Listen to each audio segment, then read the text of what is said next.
Okay, let's unpack this. Uh, We are diving deep into a topic that should be simple, but is in reality a stumbling block for almost every programmer who steps into the beautifully complex world of Haskell. It really is. Choosing a testing framework. Yeah. You install your tooling, you bootstrap a new project, and then suddenly you realize the ground rules for testing the actual framework are entirely missing. It's the ultimate functional programming paradox, isn't it? Mm. You have this language built on purity and, mathematical rigor. Right. Yet, when it comes to confirming that rigor actually works in practice, the ecosystem just sort of shrugs its shoulders and says, go pick one. And our source material for this is a fantastic technical note from keonmeng.org specifically about this exact dilemma. It's called Choosing a Testing Framework for Haskell. A very direct title. Exactly. And the mission for you, the listener, is simple. We want to just eliminate that initial friction. We need to give you a confident, informed recommendation right now so you can stop agonizing over tooling debates and get back to writing actual functional code. And I think we have to start by understanding why this is even a problem in the first place. I mean, when you enter a language like Elixir, which the source brings up, Or even some JavaScript framework. sure, testing is batteries included, the language tools enforce a default framework, and you just start coding tests on day one. No decisions needed. But with Haskell, whether you're using Stack or Cabal for project management, they don't. They don't mandate a choice. They don't give you a test runner, a reporting library, nothing, They just set up the scaffolding. and leave you with a blank check. Exactly. And to underscore that minimalist philosophy, the standard GHC, the Glasgow Haskell compiler, it only offers the absolute bare minimum for checking behavior. So what do you even get? Well, if you really dig into the core libraries, you'll find the very basic assert function. And it's tucked away in the control.exception module. Okay, and its placement there already tells you everything you need to know about its intended use, or I guess its lack of suitability for structured testing. Right. Why is using assert from control exception just so cumbersome for a proper test suite? It's because a good framework should, report failures cleanly and then just move on to the next test. Exactly. But if you rely on the core assert, any failure literally throws an exception. It halts your program. The whole thing just crashes. It just crashes. Yeah. It's a mechanism intended for catching impossible conditions in production code, not for systematically running hundreds of tests and, collecting the results. You get zero structured reporting. It's the definition of testing without ergonomics, and the source makes this lack of structure perfectly clear by showing what happens when a beginner bootstraps a new project using Stack. Oh yeah, this part is great. Stack generates a placeholder file, usually at testspec.hs. And what's inside that file? It's just two lines, main.io, and then main equals .crln test suite not yet implemented. The audacity, it's such a powerful illustration of the whole ecosystem's philosophy. It's not just that the test suite is empty, it literally exists only to declare that it hasn't been written yet. And the tooling confirms your successful execution of nothing. Yes. If you run stack test on that blank slate, the output confirms the placeholder message, and then it cheerfully concludes. Div suite passed. Test suite, access2 book test passed. So the system validates that your test suite, which explicitly states it is not implemented passed successfully, it's beautifully ironic. It is, and it brutally highlights why choosing a framework isn't optional for any serious, maintainable Haskell work. You have to fill that vacuum with something. That whole process forces your hand, really. It demands you make a choice. But while the language tools don't mandate a specific library, the ecosystem itself does give you a pretty strong implicit clue. It does. And this is where we get into the main contenders. Let's look closer at that file name detail, -spec.hs. That's a dead giveaway, right? It absolutely is. It's an implicit signpost. Yeah. That specific naming using spec is strongly associated with one of the major functional testing paradigms, which is specification-driven development. And that specifically points toward Hspec. So Hspec is hinted at, but it's not alone. Who is the other major force in the Haskell testing world? The other titan is Tasty. Generally, when you talk about robust, feature-rich testing in Haskell, you are talking about either Hspec or Tasty. And both are powerful, mature frameworks, which I imagine is why, for a learner, the choice can feel overwhelming because they both seem to solve the problem equally well on paper. That's the thing. And this is why the source material's methodology is so insightful here.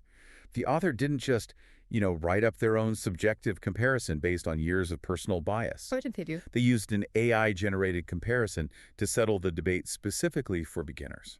That's fascinating. Why do that? Why use an AI? Well, I think it suggests the author wanted to cut through all the long-standing, sometimes, tribal community debates and prioritize purely objective criteria that are relevant to a new user. So the AI wasn't optimizing for raw performance or exotic features? No, not at all. It was optimizing for metrics like DSL complexity, setup friction, and the overall learning curve, the things that really matter. If your goal is just rapid, confident knowledge acquisition, then minimizing that friction is the most important metric. Precisely. You don't just need a tool that works. You need a tool that feels natural and descriptive when you are already struggling with the fundamental concepts of the language itself. Yeah, you want to reduce the cognitive load of learning two complex things at once. Haskell's functional paradigm, and then some overly complex, specialized test runner on top of it. Exactly. So after this AI-driven objective analysis of what actually matters to a learner, the source material delivers a very clear recommendation. And it is definitive. Hspec is the ideal choice for those just starting their Haskell journey. That's the conclusion. And the key lies in the language. Hspec is favored specifically because of its descriptive style. It's often referred to as a domain-specific language for testing, a DSL. And that DSL allows tests to be written in a way that looks a lot like plain human-readable specifications. But wait, let me push back on this for a second. If Tasty is often seen as more modular, maybe better for bigger industrial projects or for integrating different types of tests, unit, property, that kind of thing. Sure, it is. Then why wouldn't we recommend the learner just start with the heavy hitter? Aren't we just setting them up for a painful migration later when their project scales and they have to switch from Hspec to something more robust? Why accept a lower ceiling now? That's a fundamentally important question. It really is. And it reflects that tension between immediate productivity and, future scalability. But for the learner, the goal is survival and initial velocity. Not scaling to millions of lines of code. Not yet, anyway. The rationale hinges entirely on that cognitive load we mentioned. Tasty, while it is powerful, often requires more complex setup and boilerplate to achieve the same descriptive outcome that Hspec just gives you out of the box. So we sacrifice a little bit of future-proofing for immediate, crucial clarity. That's it exactly. When you're already grappling with complex functional concepts, when you're trying to wrap your head around monads, functors, type classes, and why a list is really just a beautifully structured burrito, Right. you need your testing framework to speak the language of clear specifications, not complex setup configuration. Hspec's descriptive syntax lets a beginner focus on articulating what the function should do. Rather than spending hours wrestling with the how of the framework itself. Yes. Yes. You want to minimize the learning curve in the one area where you need the most immediate feedback. The testing suite should be your constant, simple truth teller. And Hspec just offers a significantly lower barrier to entry. It does. This choice allows new developers to put their energy into validating their core Haskell logic and functional purity. You can immediately move to test-driven development, which is such an invaluable skill for learning without that additional burden of obscure test runner syntax. It just streamlines the path to productive testing right when you need it most. Absolutely. So the takeaway here is clarity. The descriptive syntax of Hspec reduces complexity at what is probably the highest point of frustration for a beginner. If you're pulling up Stack for the first time and just staring at that empty spec.hs file, you now know what to do. Lean into the hint. Lean into that implicit suggestion and start with Hspec. It's the shortcut you need to feel well-informed and start testing confidently, like right away. That's the definitive summary takeaway. Hspec is the gentlest on-ramp, specifically because of its descriptive nature and its focus on developer experience. Yeah. But, before we finish this deep dive, I want to pivot a little away from the code itself. Oh. Yeah, and look at the source material's author. That focus on clarity and structure is, in itself, a kind of mental discipline.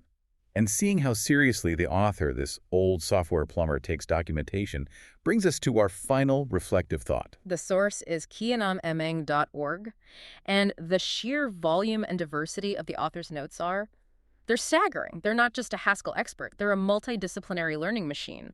They really are. Their catalog includes these deep, structured notes on software topics like Elixir, Erlang, and Rust. But that rigor doesn't stop at the keyboard. No. They also have exhaustive notes on gardening, detailed notes on photography, structured notes on home improvement, meticulous notes on AI, and even... I saw notes on dieting and notes on fish keeping. Fish keeping. I mean, that suggests a truly dedicated approach to continuous structured learning that just transcends the specific subject. They're applying the same meticulous documentation-first mindset to deciding on a testing framework as they are to figuring out soil composition. It does. And seeing this vast multidisciplinary catalog, all of it structured under the banner of notes, it raises an important question for you, the listener, who is also focused on gaining knowledge quickly and thoroughly. Right. What does this all reveal about the process of mastering complex fields? That the deep dive isn't just about absorbing facts. It's about the method, the immersion and documentation itself. The final thought is this. Mastering high-level disciplines, like functional programming, requires a dedication to structure, documentation, and continuous refinement. The fact that the author applies that same rigorous approach to seemingly unrelated hobbies suggests that the skill set for true intellectual mastery isn't language-specific or topic-specific. It's a fundamental transferable mindset. It is. We recommend Hspec because it's clear and descriptive. So the question is, how many of those lessons, the need for descriptive, clearly structured reporting, can you apply to documenting your fitness journey, or analyzing your photography setup, or even cataloging your garden's output? The willingness to rigorously document, compare, and question. Well, that's where the real power of deep, continuous learning lies.